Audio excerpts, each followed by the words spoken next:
LAZ, Društvo za razvoj podeželja Zasavje, ima cilje: organiziranje aktivnosti za izboljšanje kvalitete življenja na podeželju, spodbujanje članov k ustvarjalnemu in kritičnemu odnosu do dela pri razvoju podeželja, povezovanje nosilcev posameznih dejavnosti z namenom načrtovanja skupnih aktivnosti, izmenjavanje izkušenj in svetovanje, ohranjanje poseljenosti podeželja, kulturne krajine, naravnih vrednot in kulturne dediščine.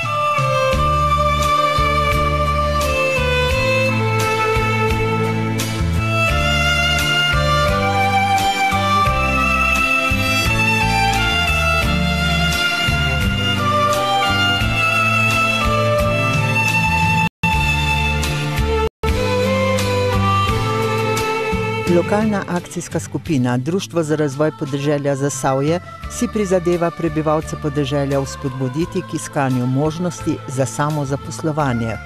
V okviru LIDER projekta z naslovom Ustvarimo pogoje za razvoj perspektivnih dejavnosti na zasavskem podeželju so organizirali na Podkomu pri gostilni Prčop posebno prireditev, torej tretje srečanje podjetnikov, obrtnikov, kmetovalcev, predstavnikov društev, javnih ustanov, lokalnih skupnosti, posameznikov in občanov.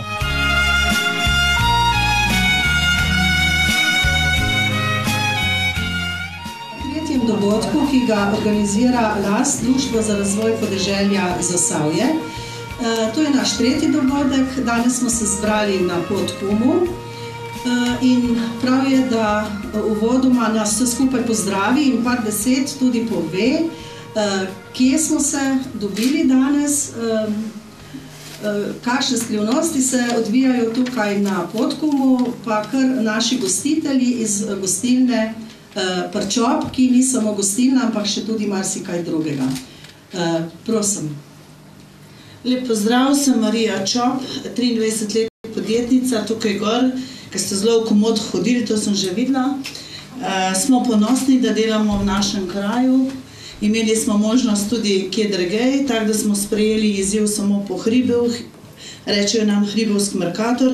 Imamo poslovalnico na Dolah, imamo poslovalnico na Dobovcu, v Podkomu, imamo prevozništvo po Evropi, poleg tega pa imamo tudi kmetijo, 9 hektarov obdelovalne zemlje, katero obdelujemo v sožitju z našimi krajani. Namen projekta v bistvu je, kot je že Vojka govorila, povezati ljudi v tem smislu, da začnemo vsi skupaj iskati neke nove možnosti za poslovanje, za pridobivanje prihodka, dohodka, da bomo vsi skupaj lažje živeli. In pa seveda tudi na drugi strani najti v tem našem okolju neke možnosti sigurno so, samo nekako jih ne znamo izkoristiti.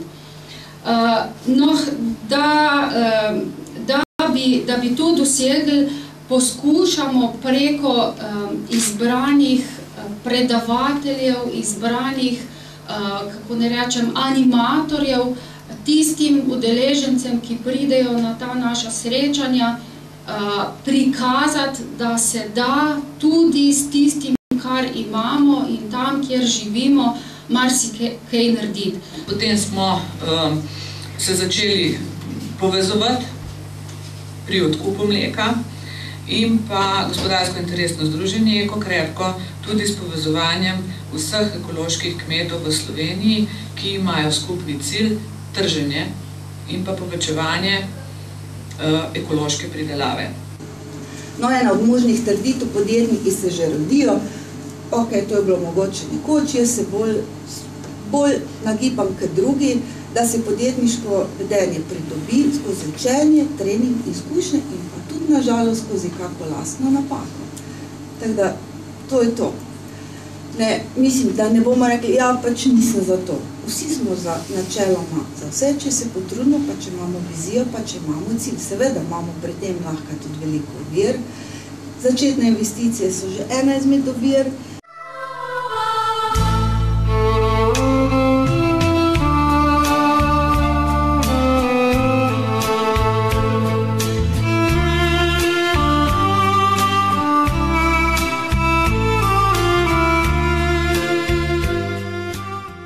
Gospa Šerganova, kaj se dogaja danes v Podkomu, tukaj pri Čop?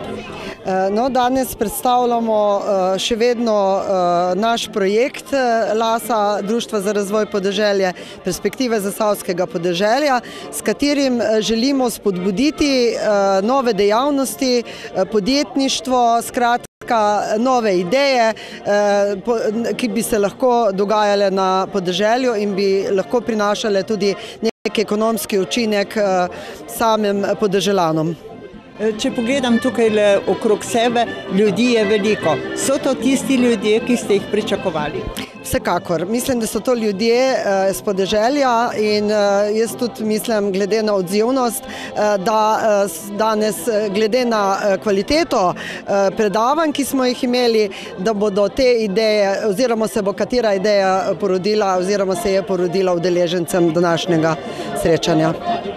Če prav razumem, torej bo šlo to, kar so danes slišali, iz teorije v prakso. Točno to. To je tisto, kar poudarjamo v našem društvu za razvoj podeželja. Ideje morajo nastajati na terenu, v živo, to pomeni, da potem jih lahko udejanjajo in te potem prinašajo, bom rekla, najprej zadovoljstvo in potem vsekakor mora priti tudi do ekonomskega učinka. Današnje predavateljice so bile do zdaj vse takšne, da so res lahko govorile že iz prakse, ne samo iz teorije, torej so jim ljudje malo bolj verjeli, ne? Ja, mi težimo, tako kot sem že poudarjala, od spodaj navzgor, da ljudje nimajo občutek nekih papirnatih projektov, to vsekakor želimo v društvu posebej poudariti in to tudi prikazati, da se mora dogajati na podeželju, na terenu, ljudje morajo nazaj zaupanje dobiti, da se da dejavnost, dopolnilne dejavnosti odpirati, tudi, bom rekla, podjetništvo na podeželju, ker mi računamo, da samo tukaj se lahko računamo na nova delovna mesta. Vse drugo v teh časih mislim, da je veliko težje. Te resurse pa imamo, samo treba jih je najti, treba jih je aktivirati skozi tak način projekta, kot ga mi v tem trenutku izvajamo. To verjamemo.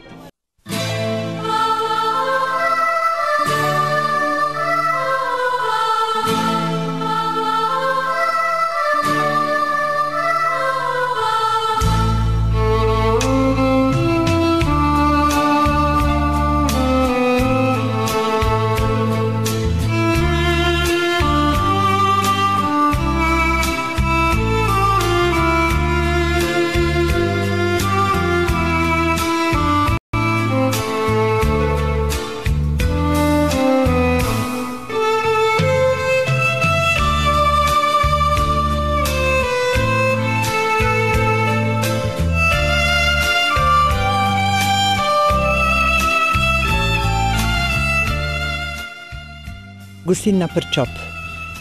Če to slišijo v Zasavju, pa verjetno tudi marsikje po Sloveniji, že vedo, da je to na Podkomu, vas že tudi poznajo, saj so vas že videli velikokrat.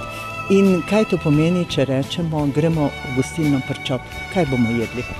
Če greste v gostilno pri Čop, pridete v hribe. To pomeni, da morate temu primerno vedeti, da bo tudi kulinarična ponudba, kljub temu, da imamo najmlajšega kuharskega mojstra in da znamo še kaj drugega pripraviti. Vendar gostilna pri Čop je grajena na gostinski slovenski ponudbi, na slovenskem meniju, poleg tega, da še zraven spada slovenska glasba, slovenska vina, da to ni pica, ni brezprta miza. Poleg tega smo pa še z Lojzekom, kot je imel diplomsko mojstersko nalogo, iz njive na krožnik, iz polja na krožnik. To pomeni, da bi servirali mi vam vse, kar je v našem okolju zrastlo. In omenili ste Lojzek, to je vaš sin, ne, ki je kuharski mojster, ne, najmlajši kuharski mojster in kaj vse še je. Ja, Lojzi je ambasador zasavske kulinarike, poleg tega, da je že tudi sam svoj podjetnik, dela tudi v Novogradno, nadaljuje našo, kjer bo pogostitev imel za več gostov. Delamo tudi cateringe po Sloveniji in izven meja, tako da je zelo dober ambasador ne samo kulinarike, tudi občine Zagorje. No, to vedno radi slišimo, da kdo promovira Zasavje ali posamezno občino ali vse tri in to vi prav gotovo delate. Imate pa še eno posebnost. Rekli ste z njive na krožnik, ne? Vendar to, kako pa to gre? Ja, enostavno. To smo si že zadali cilj, ker imamo trgovine v našem okolju, so tudi kmetje veseli blagovna menjava. Prva je odkup, ta druga, najbolj razširjena pri nas je pa blagovna menjava. Ker, naprimer, zdaj gremo v ponedeljek v Portorož predstavljati kulinariko Zasavja, kjer bova sama svoje stroške nesla za pogostitev. Gre pa tako, pokličemo kmeta, mu rečem, rabim črno redko za zasavski jetrnici in mi jo prinese, on pa v naši trgovini rečemo sladkor vzame. Potem za zasavsko jetrnico, če jo sami ne utegnemo narediti, pokličemo enega kmeta in spet blagovno menjavo delamo ali pa odkup. Enako je mast, ker zasavska kulinarika ima mast, pa imajo kmetje nekateri holesterol, pa jo ne želijo, zamenjam za olje. Vse, kar mi dajo, ali domači kis je iz naših jabolk, vse, kar je v naravi, solate strobentic, regret, pite iz naših domačih češpelj, šnopci iz hrušk, ampak imamo tudi prijavljen kotov, tako da ne bi kdo mislil, vse po rekelcih, tako kot je potrebno in to je odlično. Ljudje so zadovoljni, tudi ko njivo podorjejo, me pokličejo, rečejo, imamo solato, ker smo ven vrgli, mi jo porabimo, se delamo pogostitve do 1200 oseb. Blagovna menjava, to je prastara oblika trgovanja. Pa se to obnese v teh modernih časih? Gre? Ja, pri nas gre. Vsaka stvar, špeh domač, jajc, rdečo redko, nekatere familije po 4krat sejejo samo zato in pri nas imajo že trgovke kar napisano, vsi so navajeni, prinesejo, reče, tole sem prinesel, tole bom vzel. Nabavne cene od dobaviteljev tudi imamo in mi imamo ta cilj še bolj, s tem, da ko bo ta nov objekt, bomo imeli tudi slovenske spominčke, seveda v prvi vrsti domače, krajevne, značilne, potem pa še slovenske. Radi bi kitajski kič ven vrgli. No, poleg tega, da bo pa kulinarika, rečemo, da bi čim manj bilo konzervansov, ne smem reči vam delati, omeniti kakih začim, ampak vse, kar je domačega, Lojzi se izogiba konzervansov, kljub temu, da je tukaj več truda vloženega, na roke veliko zelenjave narezane, daljše je kuhanje, ampak se nam trud obrestuje, ker zaenkrat smo znani po dobri hrani.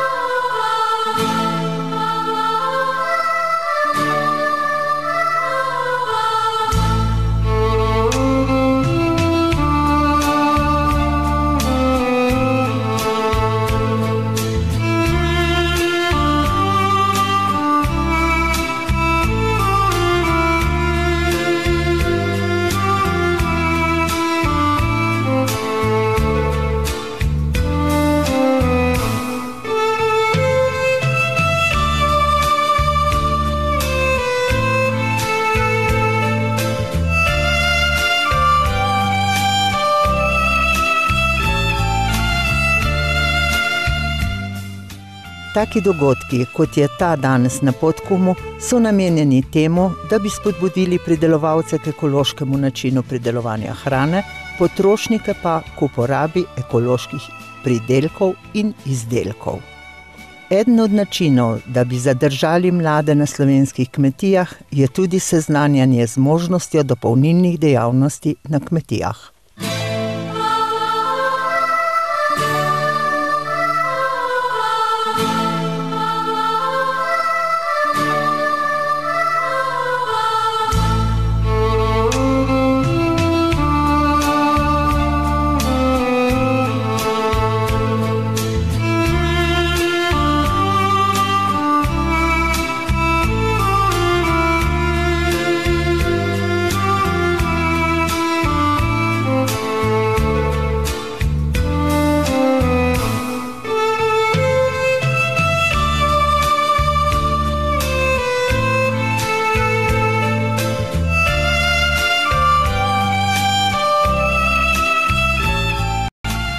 Za vas bi danes lahko rekli od podjetnice do kmetice, če sem vas prav razumela v vašem predavanju.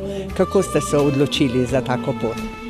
V bistvu prepustila sem se toliko dogodkov. Mogoče se pred 20 leti sploh nisem odločila za to, ampak sam živeti v mestu z malim otrokom nas je nekako pripeljalo do tega, da smo se začeli po podeželju odpirati.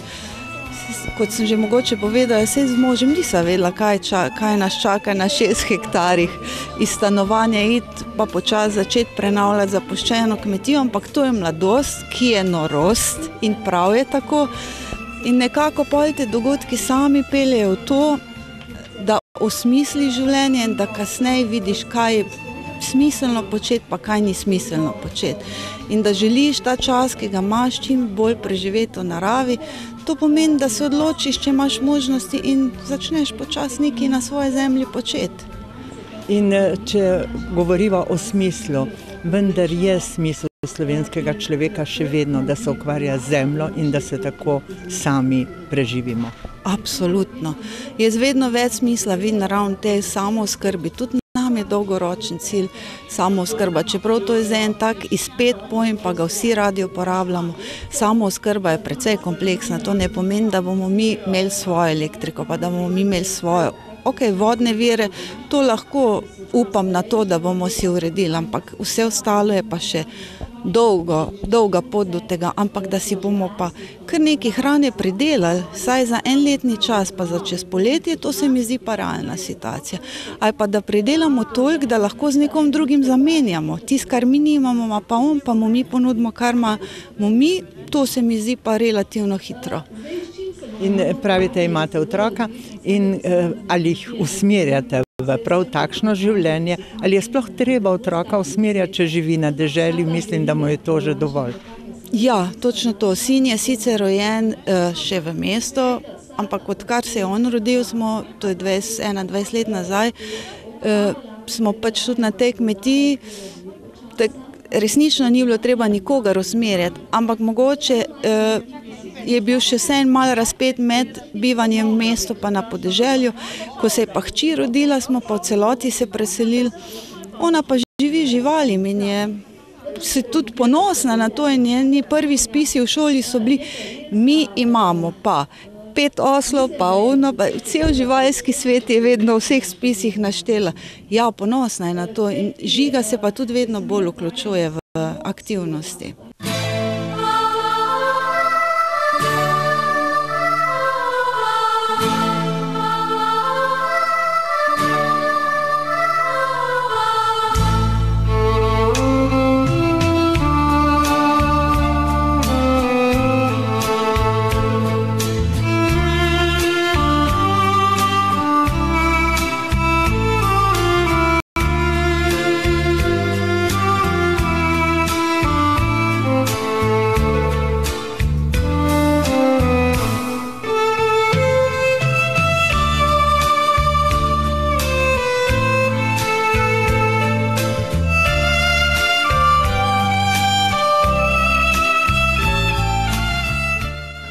Ste danes predavali o trženju mleka, prihajate pa iz zanimive mlekarne.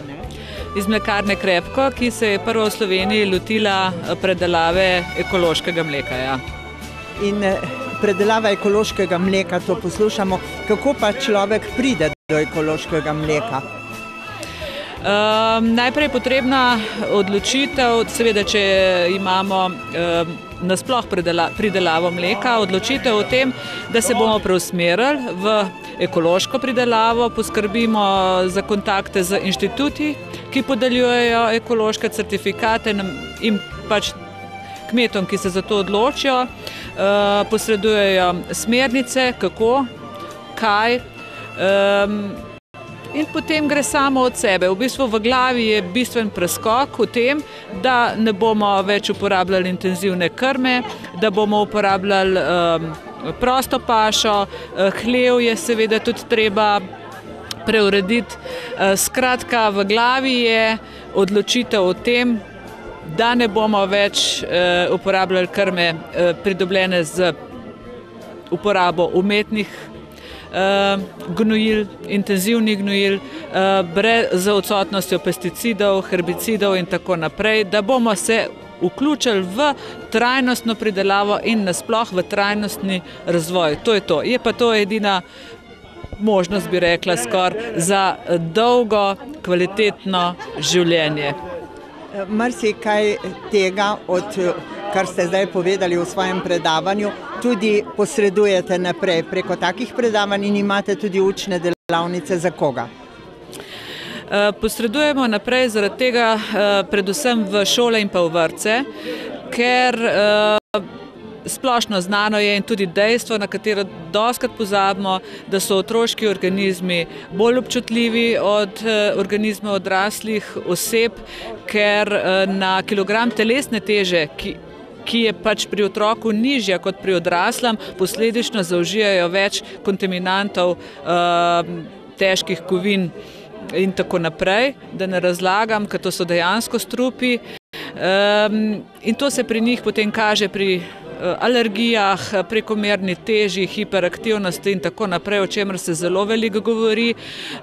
Stvar je dejansko v prehrani in mleko kot osnovno živilo je dejansko res prav, da se vprašamo, kakšno ponudimo otroku, in ekološko pridelano mleko je tukaj absolutno edina izbira, ki je dobra ne samo za otroški organizem, ampak tudi za odrasli.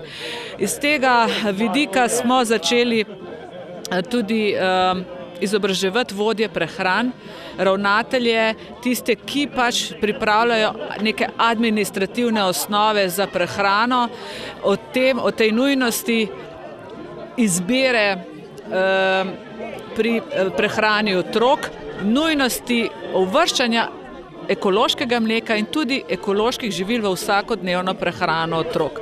Se pravi, izobraževali najprej o tem, potem pa se je to nadaljevalo v izobraževanje o tem, kako napisati javno naročilo, da bi te stvari dejansko take neoporečne tudi dejansko prišle na jedilnike in da bi izbrali prave dobavitelje.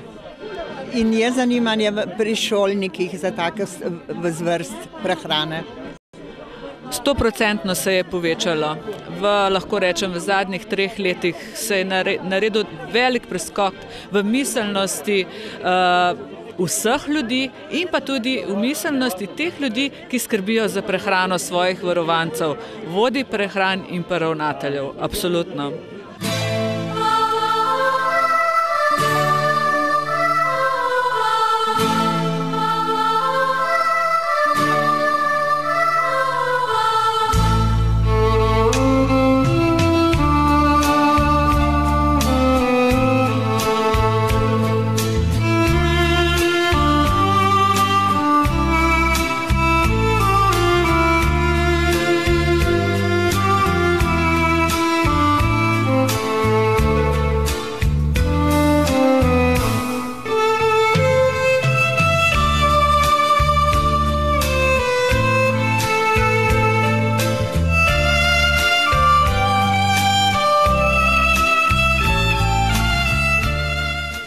Vi pa prihajate z kmetije, kjer se kot dopolnilna dejavnost pojavlja tudi pridelava in predelava mesa. Kako ste se odločili za tako delo? Ja, najprej bi rekel, da smo se odločili zato, ker smo hoteli malo več zaslužiti na kmetiji, po domač povedan, da ti nekaj ostane, da ne daš vse v druga večje predelave. Da ne gre vse za širitev kmetije, ampak da ostane tudi za družino. Tako je, tudi za družino, če se ostane, doma smo oba dva ženo, tudi da mečkam več časa ostanem, tako ja. In predelava mesa, to vam vzame čas in pa tudi, a pridelate vse to doma, kar predelujete potem ali imate kakšen trg? Ne, kar predelamo, tudi pridelamo doma, no. Tako da kar prodajamo naše izdelke, so vse domačega izvora. No. Ker ste ravno omenili prodajo. Kako pa je s prodajo, na kak način? Vidimo vas na trboveljski tržnici, kako pa še drugače? Polovico izdelkov prodamo doma, v domači trgovinci, smo v Trbovljih na tržnici, v Hrastniku v tržnici in tudi 3 trgovine še od nas jemljajo čez zimo te koline. Ker to že nekaj časa traja, gotovo so se ljudje že navadili na vaše izdelke. Imate stalne kupce? Večinoma so stalni kupci, pojavljajo se pa tudi novi kupci. No. Kaj bi pa rekli kot zasavska posebnost? Imate kaj takega, kar bi lahko predstavili v vaši trgovini, v vaši predelavi kot zasavsko posebnost? Kot zasavsko posebnost delamo to zasavsko jetrnico, no? Res pod starim receptik, tako kot so ga delali včasih. No? Pa se dobi takšen recept, ste ga lahko dobili? Je doma pri hiši. To je najboljše, ne? Ostalo, kaj pa ostale mesnine, pa so tako splošne? So splošne mesnine, ampak so vse po domačih receptih na star način, iz starem dimam, na drva, tako kot je treba, no, za domače koline. Kako pa se izogibate modernim aditivom, na kak način? Jih že prej nismo uporabljali, jih tudi zdaj ni treba, no, smo navajeni proizvodno brez aditivov. Torej, vaš dodatek je predvsem sol in... Sol pa začimbe, tako.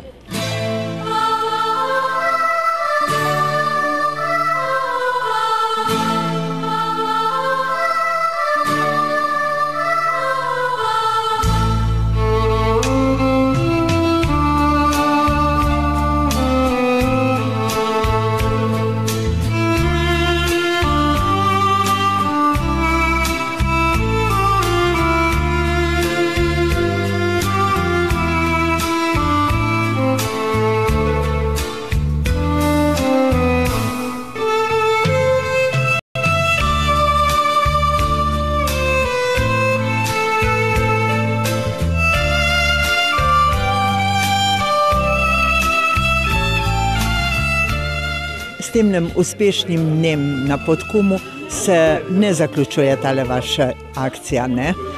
Ja, projekt Perspektiva zasavskega podeželja se nadaljuje še v prihodnjem letu in sicer v letu 2013 imamo v načrtu še 4 takšna srečanja in pa še eno ekskurzijo za zunanje lase.